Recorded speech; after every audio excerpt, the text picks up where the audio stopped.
menggunakan wajah, mata, kaki, tangan, hidung.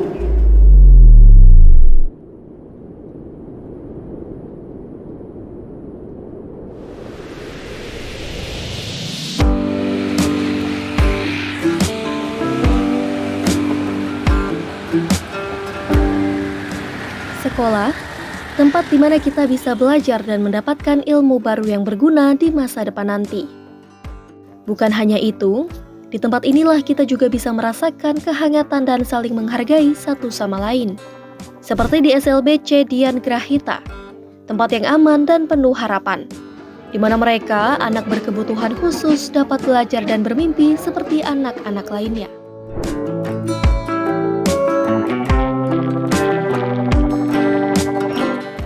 Tempat yang penuh kasih dan sukacita dalam mendidik anak-anak luar biasa untuk menjadi seorang yang berguna di masa depan. Disinilah kita bisa melihat cahaya dari anak-anak luar biasa yang terus bermimpi dan tertawa untuk menggapai mimpi mereka. Anak-anak ini adalah yang pertama ya, anak-anak berkebutuhan khusus di mana mereka memiliki beberapa hambatan. Salah satunya hambatan intelektual. Maka mereka anak yang penuh berkat menurut saya. Anak yang sungguh disediakan Tuhan untuk dilayani oleh kami khususnya sekolahan. Tujuan sekolah Dian Grahita ini adalah untuk memberikan layanan fasilitas pendidikan bagi anak-anak berkebutuhan khusus, khususnya mereka yang memiliki kebutuhan bagian C atau tunagrahita. Mereka diberikan fasilitas pendidikan itu supaya mereka memperoleh hak yang sama seperti kita pada umumnya. Setiap ilmu dan kesempatan yang mereka dapatkan di sekolah dan di rumah membuka jalan bagi potensi mereka untuk bisa terus bersinar. Nikola Setiadi, salah satu murid SLBC Dian Grahita. Di balik keterbatasan yang dimilikinya, dukungan dari orang tua dan sekolah membuat dirinya terus semangat dalam belajar dan bermimpi. Niko ADHD ya, cuman karena kurang bisa mengontrol emosi aja dan agak kurang komunikasi dua arahnya, agak nyambung, sekarang lebih nyambung lagi, cuman ya kalau disuruh diperintah apapun dia ngerti gitu. Bakatnya aku tanya sama wali kelasnya, ya itu musik, keyboard sama antum. SD juara 1 pas lulusan kelas 6 ya.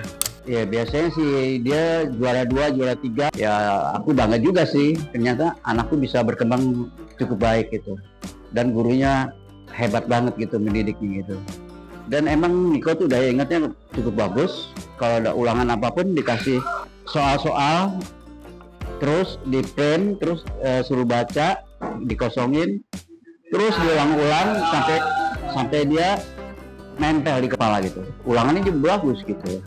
Niko sangat aktif, dia juga sangat tertarik pada semua pelajaran-pelajaran yang disampaikan oleh guru-guru yang ada di sekolah kami.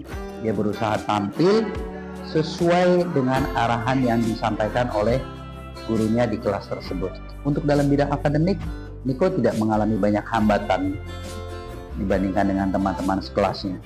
Dia tampil lebih unggul dibandingkan teman-teman yang ada di kelasnya untuk di semua mata pelajaran.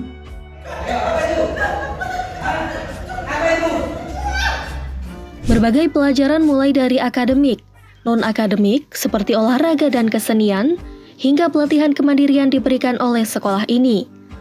Hal inilah yang membuat murid-murid SLBC Dian Grahita memiliki berbagai prestasi dan juga bakat. Bakat yang dimiliki oleh murid-murid di sekolah ini diantaranya musik, ya, kemudian olahraga, lalu juga mewarnai, menggambar, kemudian juga memasak. Dan ada juga pada bidang-bidang keterampilan tertentu, misalnya menjahit, kemudian menganyam. Untuk prestasi-prestasi yang pernah dicapai oleh peserta di sekolah kami ini banyak sekali ya. Untuk dalam bidang keterampilan ya, pernah murid kami juga menjadi pemenang untuk tingkat kota, setara dengan Olimpiade Siswa Nasional, namanya Lomba Seni Tingkat Nasional. Namun waktu itu di jenjang kota. Nah untuk bidang olahraga, bahkan ada alumni sekolah ini yang pernah mengikuti kejuaraan di tingkat internasional dan menjadi pemenang. Untuk mengisi acara dalam bidang seni kami pernah juga, misalnya waktu itu angklung, kami mengisi di satu gereja tertentu, kemudian di departemen tertentu, atau pada acara-acara ulang tahun dari perusahaan-perusahaan.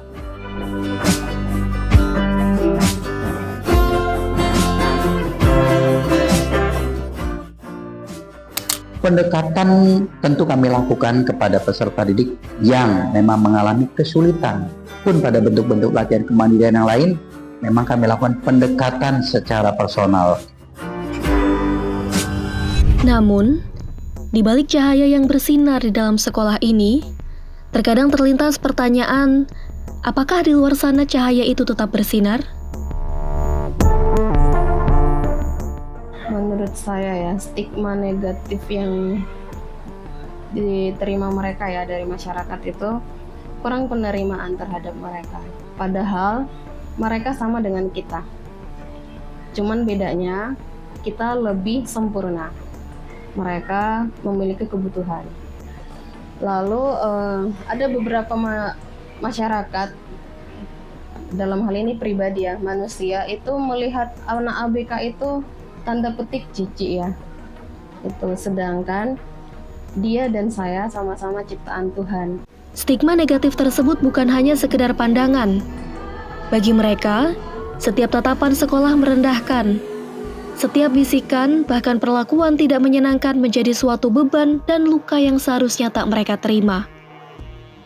Kasus perundungan pada anak berkebutuhan khusus merupakan salah satu bukti dari banyaknya stigma negatif dan luka yang seringkali mereka hadapi. Dan mereka itu sebenarnya tidak masuk kategori tidak normal. Mereka cuman anak berkebutuhan khusus. Karena kalau dikatakan normal, mereka itu ada semua. Organ ada, penglihatan, pendengaran, itu semua ada mereka. Tapi pandangan yang sering adalah mereka dikatakan tidak normal.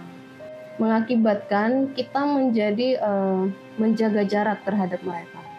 Tapi itu sepertinya sulit untuk masyarakat ya, menerima hingga menjauh dari mereka atau takut mereka melakukan sesuatu yang melukai diri atau orang lain, itu ada juga unsur ketakutan seperti itu. Kesempatan serta kurangnya penerimaan juga membatasi langkah mereka dalam dunia kerja. Data dari Badan Pusat Statistik menunjukkan bahwa jumlah pekerja disabilitas di Indonesia hanya berjumlah 277.018 di tahun 2021. Angka tersebut bertambah di tahun 2022 menjadi 720.748 dan kembali meningkat di tahun 2023 yang mencapai 763.925 pekerja disabilitas. Hingga di tahun 2024, selama periode triwulan 1 hingga 3, berjumlah 769 orang yang diklasifikasikan ke dalam beberapa ragam disabilitas. Namun, meski jumlah terus bertambah tiap tahunnya, angka tersebut masih terbilang cukup rendah dibandingkan dengan total tenaga kerja nasional. Bukan hanya mereka yang berkebutuhan khusus.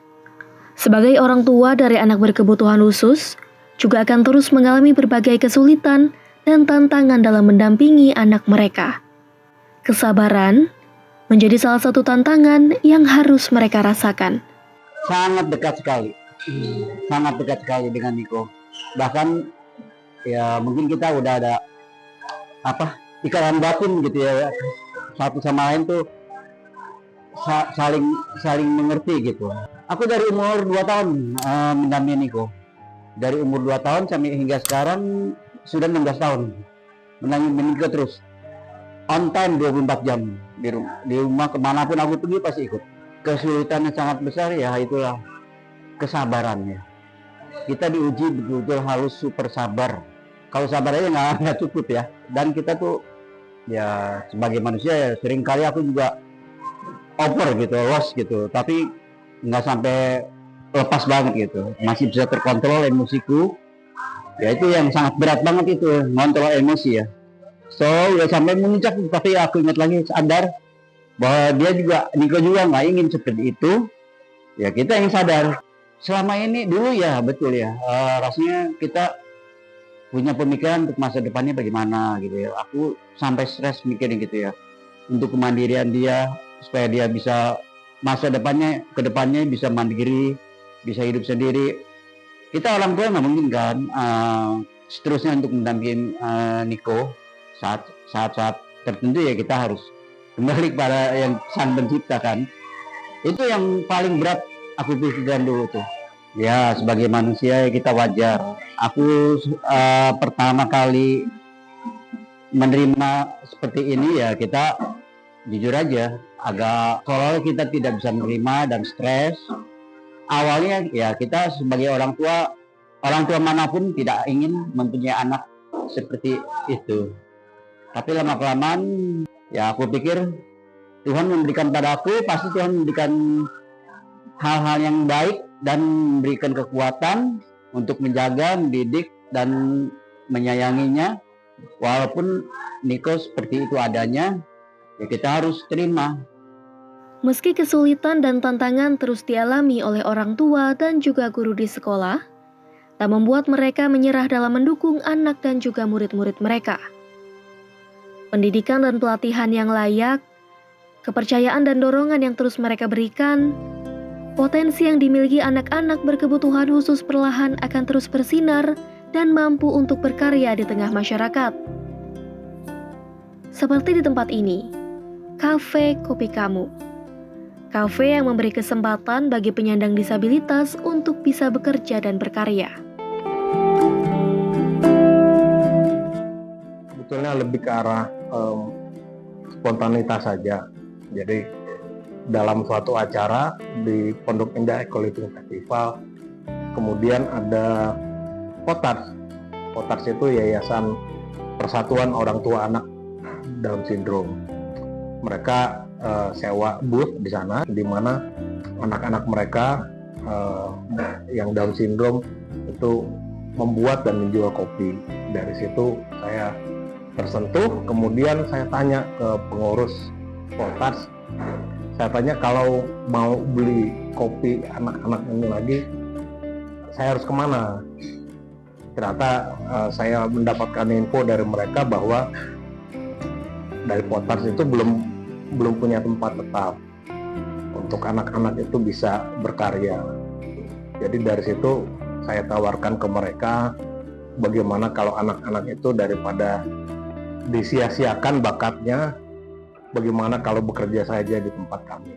Kemudian juga kalau di pelatihan di Potars itu terbatas hanya membuat minuman saja, tapi kan ketika menjadi barista, tugas dia bukan hanya untuk membuat minuman saja, tapi juga mulai dari memberikan menyapa pelanggan, menerima pesanan, kemudian membuat minumannya, menyajikannya ke pelanggan, itu harus kami berikan pelatihan tambahan.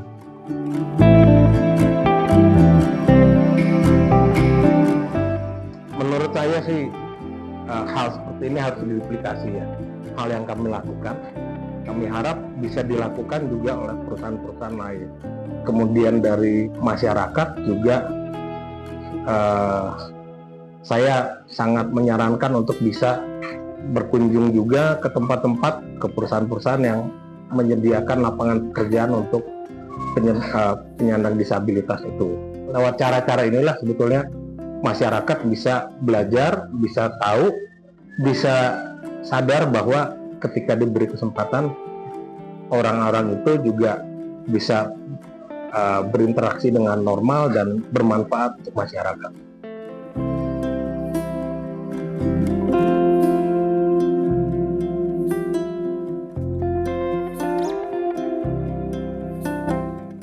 Pesan saya untuk masyarakat itu, mereka dan kita itu sama-sama dicintai dan sama-sama punya hak untuk hidup, hak untuk memperoleh fasilitas pendidikan, hak untuk dicintai, hak untuk diterima. Harapan kami adalah supaya masyarakat juga melihat bahwa peserta didik ini yang notabene memiliki hambatan intelektual juga tetap memerlukan kasih, memerlukan ruang, memerlukan kesempatan, memerlukan penerimaan supaya mereka juga bisa berhasil di masyarakat.